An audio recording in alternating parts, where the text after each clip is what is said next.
Thank you.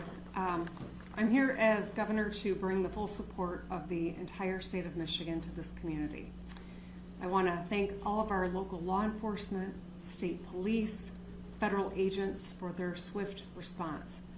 I want to thank local fire and EMS and medical providers for saving lives and caring for those who are still fighting for their lives in the hospital. And thank the incredible Department of Natural Resources Conservation Officer and the local Grand Blanc officer for their brave actions to take down the shooter and their quick response. I think we can see the best of public service in all of these individuals. As I said, I'm here as the governor, but I'm also here as a fellow Michigander whose heart is breaking by another mass shooting in a place that is supposed to be defined by togetherness and a close-knit community here in Grand Blanc. As a state, we know the pain of this too well. We've seen gun violence in our schools, stores, parades, festivals, and our houses of worship. These are places that we go to feel connected, to feel safe, to be together. But today, this place has been shattered by bullets and broken glass. And this might be a familiar pain, but it hurts all the same. Every time. We cannot keep living our lives like this. I know that this community is reeling right now, and I want you to know that the state of Michigan has your back. Your grief is our grief. I ordered flags lowered statewide, and I spoke with President Trump yesterday, who wanted to share his condolences. We will be here every step of the way and coordinate a full response with our local and federal partners. Folks here at the township, at every level, we're working closely together. If there's one thing I know about Michiganders, it's that we get through hard things together, and that's who we are. That's how the good people here at the Grand Blanc Church of Jesus Christ of Latter-day Saints live their lives. They worship together, they sing together, and they serve together. And that's why I was so proud to see powerful statements from interfaith leaders across Michigan denouncing this attack on a house of worship. They grieved for this congregation as though it was their own. They spoke with one voice for the basic principle that we all believe in, that you should be able to pray in peace in our state no matter who you are. I know that in the hours and days ahead, we will see the best of Michigan. We will see neighbors being neighborly, checking in with a call, bringing over some food, or offering a hug. We'll see medical providers work hard to save lives and treat those in need, with scars both seen and unseen. We will see this congregation unite and rally together like never before and continue worshiping together, singing together, and serving together. Because that's who Michiganders are. We will stay in close contact and continue to work together. Now, like everyone I know, we have lots of questions. How could this happen? What created this moment? Why? And that's motivated by a genuine motivation to understand, to learn, to prevent in the future. But I want to caution everyone. While we are working hard, while the good men and women who are working hard are doing so with due diligence at this juncture, speculation is unhelpful and it can be downright dangerous. So just ask that people lower the temperature of rhetoric. Keep your loved ones close and keep this community close to your hearts. Let's keep doing the work together. Let's be kind and let's love our neighbors. Thank you, and now I'd like to introduce the head of the Michigan State Police, Colonel James Grady. Thank you, Governor, and good afternoon. This community has been greatly impacted by yesterday's events. We are offering our deepest condolences to those affected by this tragedy. This horrific event is something that this community has never experienced. It is important at this time that we come together to support one another in this time of grief. We stand ready and willing to assist both our local and federal partners with any additional needs as this investigation continues. The Michigan State Police immediately responded alongside our public safety partners to secure the scene, provide support to our neighbors, with our emergency support team serving search warrants, the bomb squad and K-9 team sweeping numerous locations for evidence and explosives. Additionally, our forensic science laboratories and our special investigation section continue to investigate the officer-involved shooting and work alongside our federal and local partners. I'd like to take a moment for everybody to remember that last year we put together an initiative called Stop the Plot. While we are committed to keeping our community safe, we also need your help. Again, it takes everybody. 53% of mass attacks leave a trail of clues leading up to them. And 2/3 of mass attackers elicited behavior that caused concerns. So we are asking our communities to stay vigilant, and if you see something suspicious, please contact local law enforcement or 911 immediately. We will keep the family in our prayers here at MSP as they continue to cover and we work together. Thank you for your time. Next up, we will have from the AT. Thank you. We will have ATS Special Agent in Charge for Michigan, James Deere. Good afternoon. My name is Jim Deere with ATF. I'm a Special Agent in Charge for ATF Michigan. On behalf of the men and women of ATF, I offer my deepest sympathy and condolences to this community and to the families affected by this tragedy, this horrific act of violence. There is no place in our society for this. There's absolutely no place. But it's become all too common, and as we know, we have become more and more desensitized. This community is hurting, and we are here to help them heal. As part of that healing process, ATF has brought in their national response team. This is a cadre of world-renowned investigators for arson and explosive incidents. They have been used all over the world, and they come from places as far as California, Hawaii, and they're here in Michigan now. They arrived last night. They've briefed. They're examining the scene. And that is what they're doing at this point. From ATF's perspective, I would encourage the community not to travel by the church. Those roads have been blocked off and access is controlled. While that might be a little disheveling for folks, we need that scene security for our investigators as they dig out this scene. So with that in mind, that's our ask for the community. We are also looking at improvised explosive devices that were recovered during this investigation and looking towards that end as well. I need to introduce the acting Special Agent in Charge for the FBI of Detroit, Michigan, Reuben Coleman.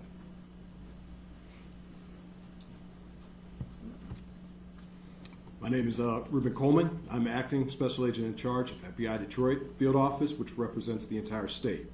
At this time, we wanted to provide an update on our investigative efforts regarding yesterday's tragic shooting at the Church of Jesus Christ of Latter-day Saints in Grand Blanc, Michigan. First, I want to express my gratitude for all the cross-agency collaboration between our federal, state, and local partners. Their support has been outstanding and critical to this investigation. We are in lockstep with our partners as we continue to work through this. As I mentioned yesterday, the FBI is investigating this as an act of targeted violence, and we are continuing to work to determine a motive. In the past 24 hours, our investigative squads and specialty teams have been out all night, exhausting leads, some of which have been coming in from the public via tips. Our special agents, victim specialists, child advocate forensic interviewers, and local partners have interviewed over 100 victims and witnesses to date and are continuing to interview individuals as we speak. Our Evidence Response Team, or ERT, which is a specialized team of special agents, intelligence analysts, and professional staff, are trained to process crime scenes and collect evidence. They were out all night and continue processing the scene as we speak. Our field office has stood up national equities for support. We are engaging with our Behavioral Analyst Unit, or BAU, and have received support from our Quantico Labs Division to analyze evidence collected to date. We received assistance from our FBI field offices across the country to support this case and follow down leads. While our focus is on this investigation, we want to continue to keep the victims and their families in our thoughts as they navigate through this incredibly difficult time. Please continue to reach out to the FBI via 1-800-CALL-FBI or submit tips at tips.fbi.gov. Thank you. Chief?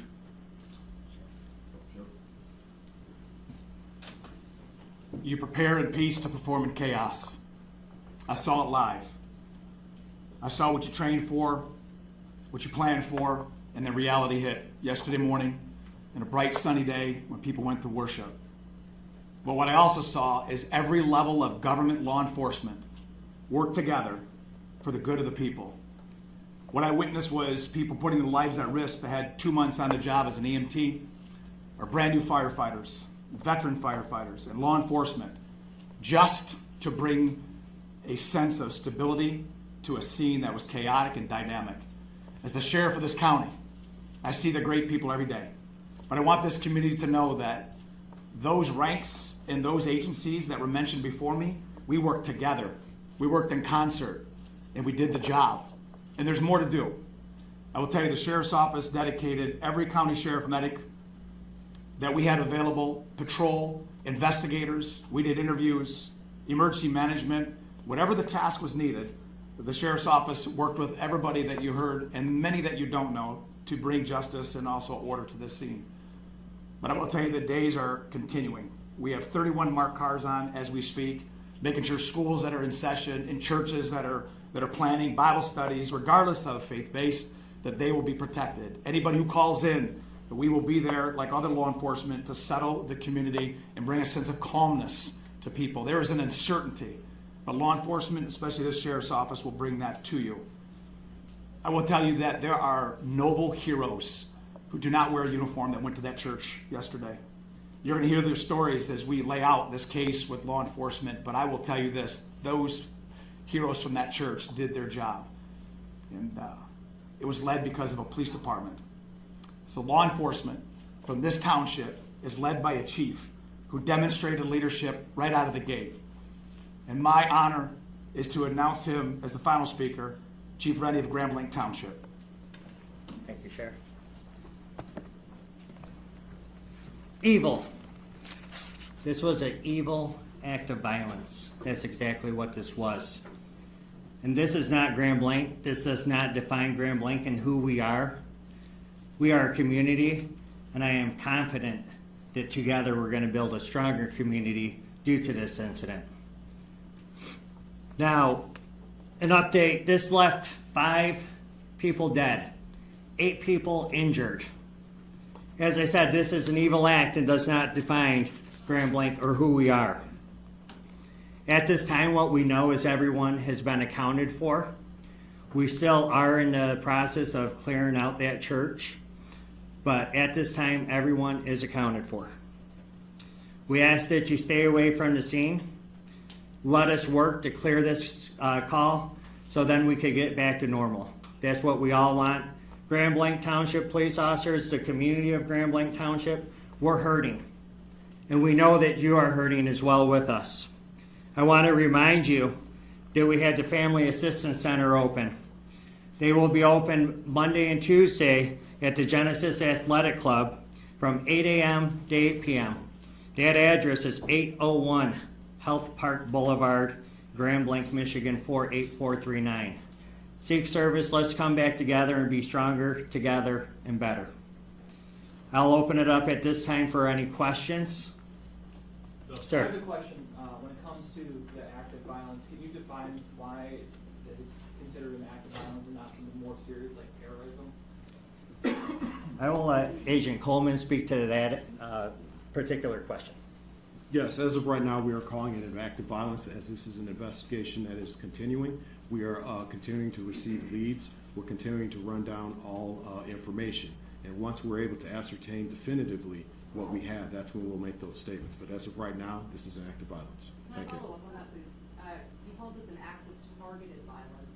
Can you tell us who you believe the target was? A specific person, the LDS Church, another group?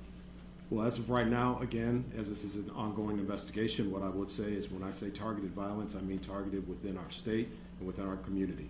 Right now, what we are here for are the families and the victims, and we're going to work diligently in order to make sure we can bring closure for them as well.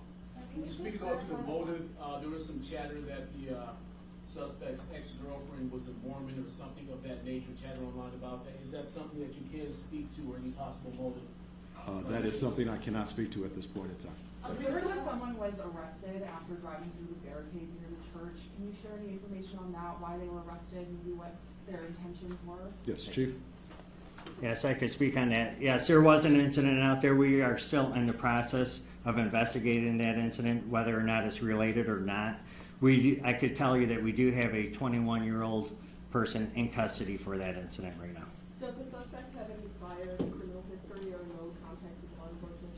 Are you talking about the suspect from yesterday or today? The suspect from yesterday. The suspect from yesterday has been arrested by law enforcement in the past. And the 5 dead, does that include the suspect or is that another? The 5 dead includes the suspect. Can you give any details on what those prior arrests were? Burglary and OWI. What agencies? Agency County? That I can't give you 100%. Chief, what do we know? Terry. No, so I just wanted to clarify, no more victims.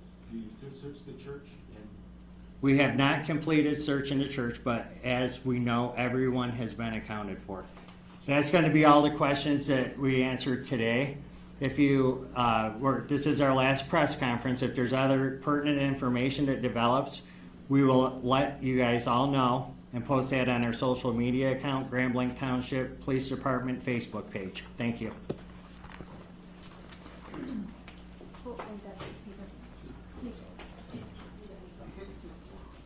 Sorry. I'd just like to note that Dr. Michael Danick, the Medical Chief of Staff from Henry Ford Genesis, will be available for questions after this news conference. He's here on the side of the room. Does anybody need any spelling of names? No? Would it be possible to just bring him up right now? Sure. We're good. Yep.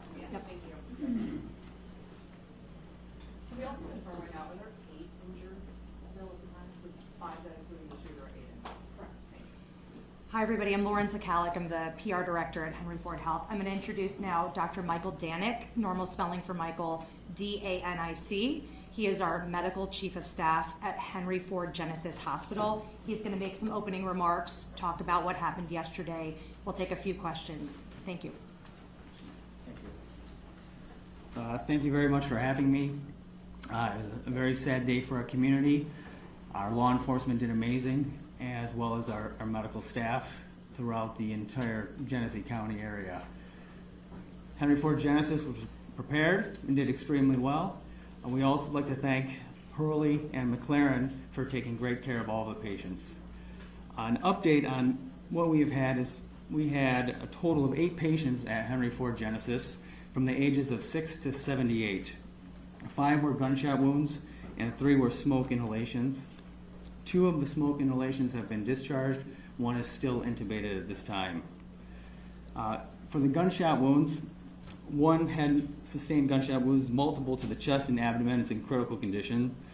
1 had to the abdomen, as in critical condition still, but mostly stable. 1 of the victims did die in the emergency department. 1 child came in, was stabilized and then transferred, and then there was another gentleman who had a gunshot on the leg. The trauma team was really well prepared for this. They activated the Mass Casualty Incident Command. Our trauma surgeon, Christopher Ash, was on the team, and John Vance, one of our other trauma surgeons, helped lead the charge.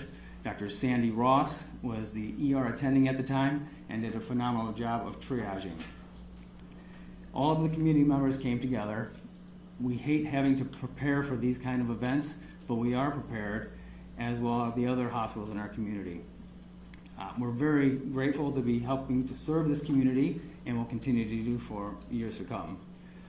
So, Any questions? Can you say what round struck the victims? You said some were shot in the chest and abdomen. Was this with a rifle or 223 round handgun? Can you speak to that? I don't have information on the caliber. How many were under the age of 18? I don't have that answer either. What was the age range? It was 6 to 78. Of the people found in the church after it was evacuated, do you know anything about the suspected cause of death of those two people? I do not, and I can't extrapolate either. Can you tell us more about the child that you mentioned? Was that child shot, boy or girl, 6-year-old? Had an injury to the arm, and out of an abundance of caution, was transferred to another hospital. Was the injury a gunshot wound? I can't verify that. Dr. Danek was one of the physicians that was treating patients yesterday. If anybody wants to ask him about his experience and just being there. I will say it was very interesting taking care of our community members in this kind of a traumatic experience. We had a number of our residents who were members of the church and were on site. Not only were they victims, they were also first responders. And having your friends and family come in injured and taking care of them is a really incredible experience. They were heroes. Those on the scene were absolute heroes, going in and out of the fire to drag people out, helping each other take care of the victims on the scene. And the community really came together. Two more questions. I wanted to ask, you know, have you ever seen anything even like to this extent in our community, and what was that like for you to respond to? Never in our community. A lot of us who have trained in the trauma settings have dealt with gunshot wounds, so everyone who's on the staff there has dealt with these types of injuries in the past. It's just strange when it's your community hospital. Doctor, I understand there were some nurses that were on strike and wanted to help, but then were turned away. Are you able to talk a little bit about that? Yeah, we're very happy that the instinct was to help, and we have a great loving community, and the instinct was there, but I cannot comment on the work stoppage. All right, thank you. Just quickly, when you said residents, you meant residents of the community, right? Resident physicians, those Resident in those in training. Okay. Thank you. All right, thank you.